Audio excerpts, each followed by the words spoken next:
The SEC bias has gotten completely out of control, and it just costed Notre Dame a playoff spot. So the committee obviously ranked Alabama number 9, Miami number 10, and Notre Dame number 11.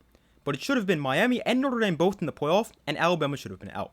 Now we can argue all day about the order of Miami and Notre Dame. I personally believe Notre Dame should have been the higher ranked team, but that's besides the point right now. But Alabama, they should have been the team to miss the playoff, not Notre Dame. Because you look at the resume for Alabama, they're 10-3. They have 2 ranked wins and obviously 3 losses.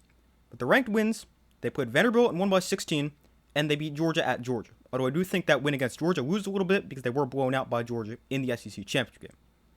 And then you look at the losses for Alabama. Obviously, they got the blowout loss to Georgia. They've got a respectable loss against Oklahoma, who's obviously a playoff team. And then they lost to a 5-7 Florida State team. And that's back in week 1. So if you want to say that the result from Notre Dame Miami from week 1 matters, it's got to go both ways. And that result for Alabama has to matter as well. And speaking of things going both ways, it's the same thing with the conference championship game losers. Because I know the committee said they didn't want to punish teams for losing conference championship game, but that was just not true, because Alabama is the only team over the last 2 years to not drop a spot after losing their conference title game. And this is also not the first time the committee has favored Alabama over a more deserving team for the college ball playoff. Just go look at 2023, when they took Alabama over an undefeated Florida State team. But the SEC bias, or more specifically the Alabama bias, is getting out of control, and it is ruining college football.